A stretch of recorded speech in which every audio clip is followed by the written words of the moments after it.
Assalamualaikum warahmatullahi wabarakatuh. Eh, Baik, kami sebelumnya mari kita mengucapkan puji syukur kehadirat Allah Subhanahu wa taala karena telah memberikan kesehatan yang seperti kita rasakan pada saat hari ini.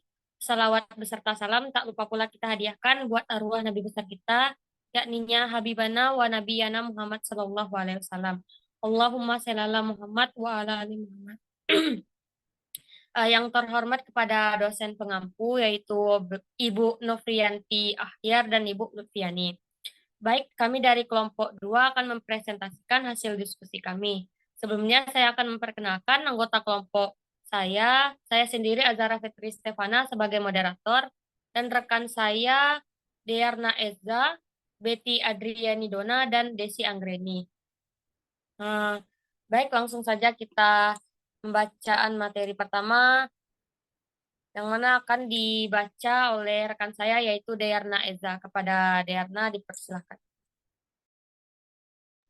Baik, terima kasih moderator. Perkenalkan, nama saya Dearna Eza, NIM 22002179. Saya akan membacakan materi tentang perencanaan sumber daya manusia. Pertama, pengertian perencanaan sumber daya manusia. Masing-masing orang memberikan pemahaman yang berbeda sesuai dengan bidang yang mereka kaji dan amati dalam perencanaan. Namun, dalam konteks ini, perencanaan diartikan sebagai suatu proses menetapkan tujuan dan sasaran, menentukan pilihan-pilihan tindakan yang akan dilakukan, dan mengkaji cara-cara terbaik untuk mencapai tujuan yang telah ditetapkan sebelumnya. Dengan demikian, perencanaan mengandung beberapa arti antara lain. Yang pertama, proses, yaitu suatu konsep dasar yang menjelaskan bahwa kegiatan yang dilakukan akan berjalan sesuai dengan tahap-tahap yang ditentukan. Dalam hal ini, kegiatan dalam perencanaan dilakukan menurut proses yang berlaku. Yang kedua, penetapan tujuan dan sasaran, yaitu kegiatan merencanakan ke arah mana organisasi dapat menetapkan tujuannya, secara khusus ataupun umum, tujuan jangka panjang maupun tujuan jangka pendek. Yang ketiga, pemilihan tindakan, yaitu organisasi harus mengoptimalkan pada beberapa tindakan yang efektif ketimbang harus menggunakan semua tindakan yang kadang-kala tidak efektif. Yang keempat, mengkaji cara terbaik. Walaupun pilihan tindakan itu sudah dianggap baik, namun bisa saja tetap tidak efektif kalau dilakukan dengan cara kurang baik. Sebaliknya, sesuatu yang baik apabila dilakukan dengan cara yang baik pula, maka akan menghasilkan sesuatu yang efektif. Yang terakhir, tujuan. Hal ini menyangkut hasil akhir atau sasaran khusus yang diinginkan oleh organisasi. Keinginan itu bisa dinyatakan dalam suatu standar-standar yang berlaku baik kualitatif maupun kuantitatif.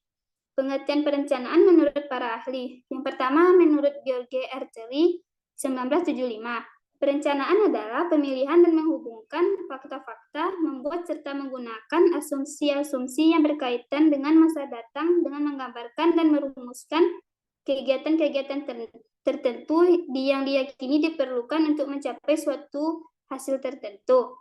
Yang kedua, menurut Sodang P. Siagian, 1994, perencanaan dapat didefinisikan sebagai keseluruhan proses pemikiran dan penentuan secara matang daripada hal-hal yang akan dikerjakan di masa yang akan datang dalam rangka pencapaian tujuan yang telah ditentukan.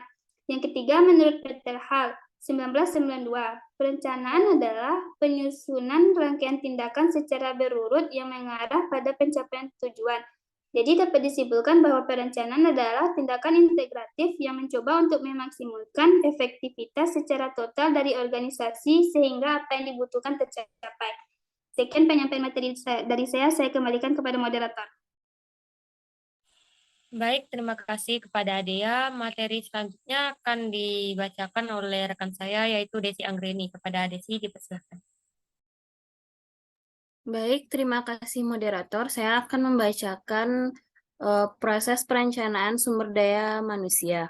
Proses mencari tahu berapa banyak dan jenis sumber daya manusia, apa saja yang dibutuhkan organisasi untuk mencapai tujuannya secara efektif dan efisien dikenal sebagai perencanaan sumber daya manusia. Proses itu meliputi analisis jabatan, yaitu analisis jabatan pekerjaan terdiri atas dua kata, yaitu analisis dan pekerjaan, yang merupakan aktivitas berpikir untuk menjabarkan pokok personal menjadi bagian, komponen, atau unsur serta kemungkinan terkait fungsinya. Yaitu yang kedua, penentuan formasi. Penentuan formasi adalah jumlah dan susunan pangkat pegawai yang diperlukan dalam satu organisasi untuk mampu melaksanakan tugas pokoknya dan dalam jangka waktu tertentu. Yaitu yang ketiga, penentuan kebutuhan pegawai. Penentuan kebutuhan pegawai baru dimulai dari kegiatan inventarisasi personal, yaitu pencatatan atau pendataan ulang personal yang sudah ada. Inventarisasi ini meliputi jumlah, kualifikasi, masa kerja, pengetahuan dan keterampilan, serta bakat yang masih perlu dikembangkan. Baik, hanya itu pembacaan materi dari saya kembalikan kepada moderator. Terima kasih. Baik, terima kasih kepada Desi. Materi terakhir akan disampaikan oleh rekan saya, yaitu Betty Adriani Dona. Kepada Betty, dipersilakan.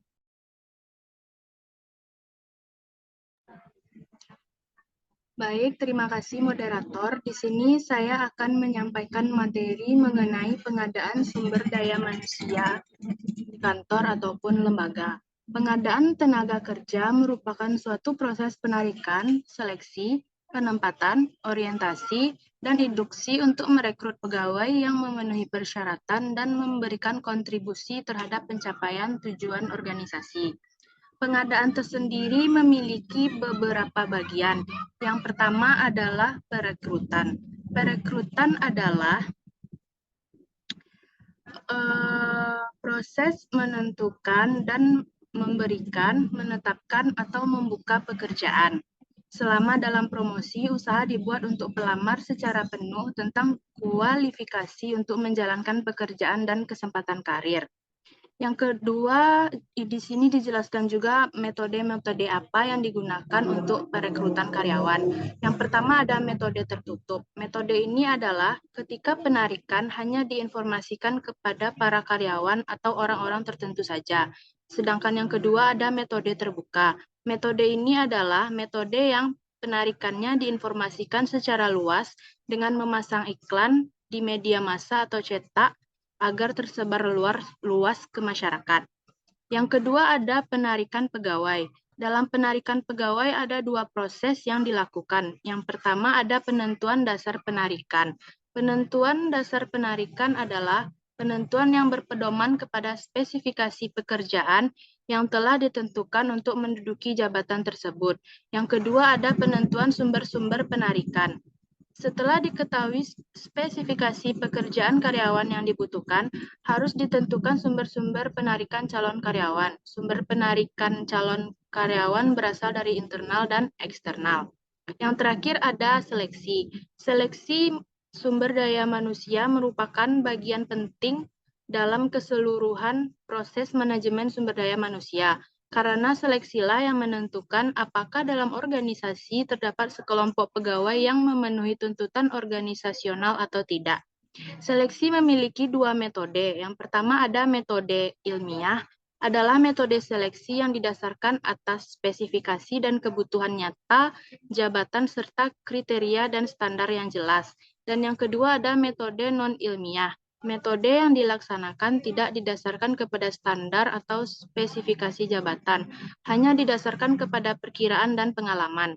Biasanya metode non-ilmiah ini kurang dapat dipertanggungjawabkan karena sering diperoleh karyawan baru yang tidak cakap menyelesaikan pekerjaannya, bahkan menimbulkan kesulitan-kesulitan bagi perusahaan. Baiklah, hanya itu materi yang dapat saya sampaikan. Saya kembalikan kepada moderator.